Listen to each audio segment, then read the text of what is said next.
Nah, I fucks with Matt. Yeah. Look at how he talks to these niggas. Yeah, yo. Yo, turn that shit up. Turn that shit the fuck up right now.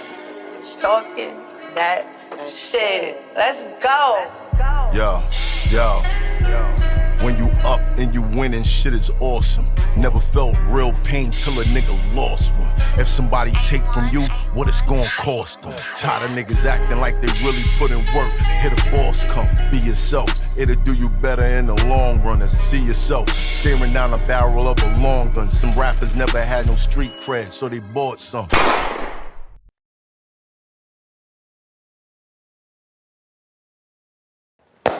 Alright, we back.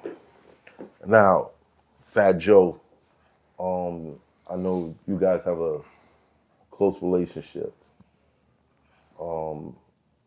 Before we get into how I know that, let's talk about the lifestyle that you were living at the time and how that took a turn. So,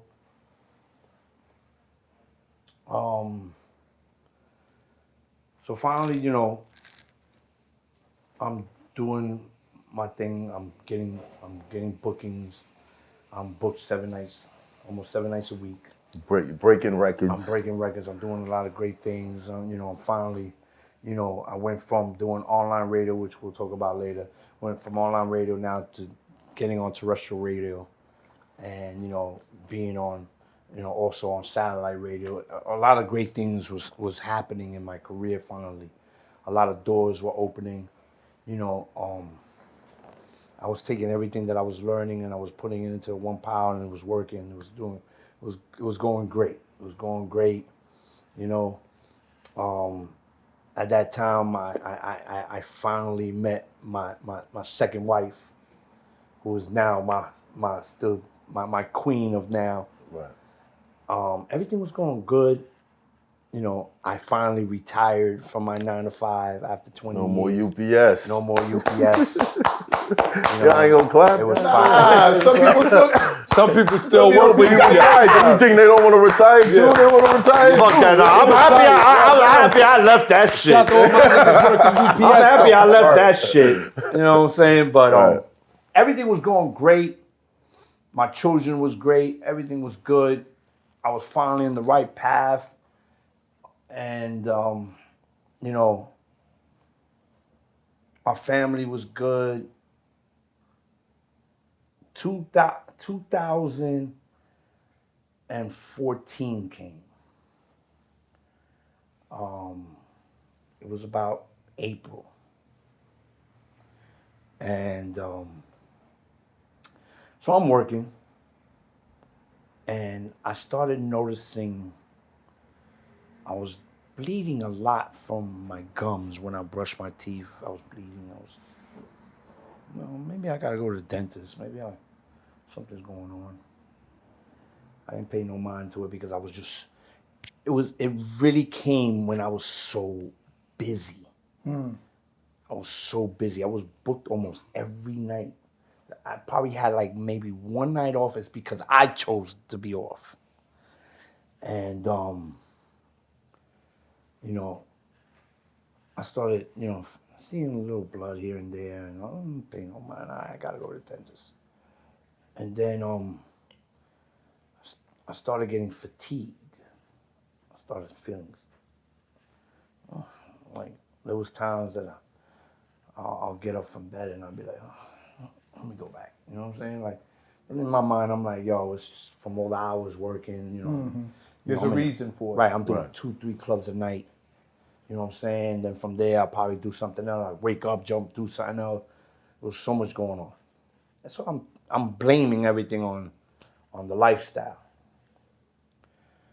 And then it was about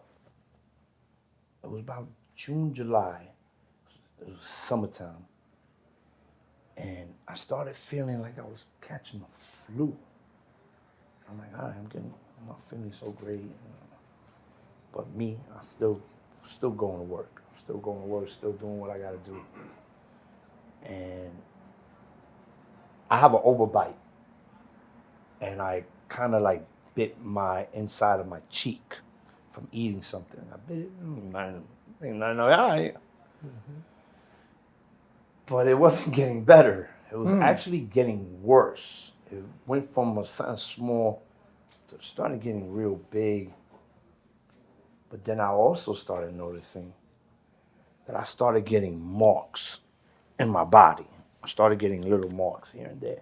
So the marks started to look like Hickey'S. So here's the funny part. I started getting problems with my wife, who was not, at that time, my girlfriend, because we started seeing each other a lot and everything else. And of course, you know, she's learning the lifestyle of what I'm in and everything. And I will, you know, I would go to work. We wasn't living together. I had my place and she had hers. But I would go to her all the time, like during the weekends. And I would sleep with a shirt on. I didn't think nothing of it. And then I wake up and, what the fuck is that? What is that? I'm like, I don't know. It's just a mark. You sure? Yes. I don't know. You know, I'm really like, yo, I don't know what the fuck this came from. I don't know. But to make matters worse, it would come up, it would pop up, whatever, in my body, but then it'll go away.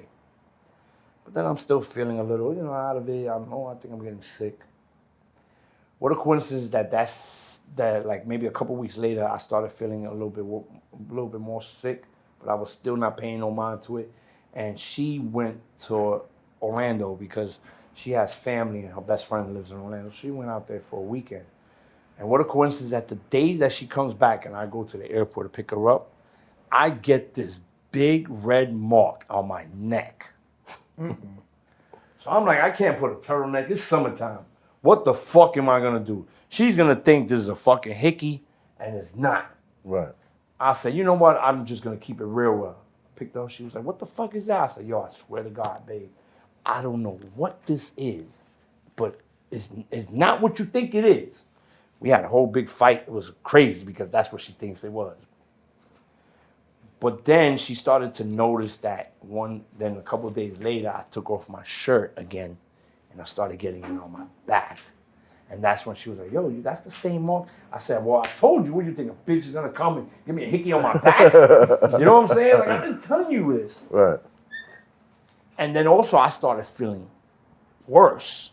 We went into August now, and I'm still feeling the same way. The little cut in my lip wasn't healing. I was getting more marks. And now I started to feel more tired. I started feeling less energy, but I'm still pushing myself to work. I'm still doing what I'm doing, but I'm not paying no mind to my body. Until one day, I go to see my mom, and I'm telling my mother, like, Mom, I'm not feeling good. Like, I feel bad, man. Like, I feel out of it. It's like my body, something's wrong. So, you know, typical Spanish mothers. Bueno, mijo, you know, let's go to the doctor. Let's go get a check. So I was like, wait, before we go to doctors, let me go to the dentist first to check this cut. Right. Because the cut was really balling the shit out of it. It was hurting. Went to the dentist, so it was like, oh, you probably have a little, they gave me some antibiotics, they checked my teeth, you know, they did all that stuff. I started taking an antibiotic. It wasn't even working. So he just looked at it. He said, oh, you have prescribed an infection. you an antibiotic. Yeah, it was like an infection. Maybe it wasn't healing right. Right. Whatever. Went back to my mom. Mom, they gave me this medicine. It's not working. But, yo, I think we should go to the doctor. Let's go. You know what? Let me make an appointment with my doctor, and let's go get a physical. It's not going to hurt. Let's just get yourself checked out. All right, Mom. I'll take time. Let's do it. We go to her doctor to do a physical, take blood, everything, to check me, all that. Cool. The next following night, I worked that night. I went to work that night. And I still remember, it was at a strip club. I worked. And I still remember that day I was emceeing and I had a hoodie on. And I kept the hoodie because I kept sweating for no apparent reason. So I put the hoodie on, just, you know, whatever. I went home. No, I went to my wife's house. And I was like, I'm just gonna go to sleep. I went to sleep. It was like 6:37 , 7 in the morning. My cell phone goes off. I looked, it was a weird number. I said, who the fuck calling me at this time? I picked up. It was actually the receptionist of the doctor. She goes, hey, Mr. Ortega, that's my last name, Ortega, you know. I'm so sorry so early, but it's very urgent that you come to our office right now. Right now? Yes, like right now. Hung up. Because, you know, they can't tell you nothing over the phone. That's the law. Yeah. And I hung up. I woke up my wife, and at that time, my girlfriend, I woke her up. And I said, yo, I just got a phone call from the doctors. Like, they really want to see me. She was like, oh, that must be bad. Like, I was like, whoa, let's get dressed. And I was just so nervous. Excuse me. I was just so, I was just so, thank you. I was just so nervous that I didn't even get in my car. I was like, yo, let's just take a cab. We called the cab, and we got in the cab. And in the cab, we're sitting there, and I'm just like, yo, what's going on? Like everything was going through my brain. Right. I get there, and I see my mom, and I see an ambulance in front of the thing. So I go inside the doctor's, and the doctor put me in the office, closed the door. He was like, listen, we're gonna have to rush you to the hospital. Because right now, you are maybe hours or minutes from a cardiac arrest. All eyes on me, do you cause I'm doing me. Still shine with no jewelry. I would rather have the unity. It's gonna be you if it's you and me. No tears in my mama eyes. Got a team full of ride-or-dies. Hail Mary, nigga, rock-a-bye. All eyes on me. Made it out the hood, I'm so grateful. Never know what talent gon' take it. Jealous niggas never made a breakthrough. That's why they watch it so hateful. All eyes on me. They say the top is so lonely.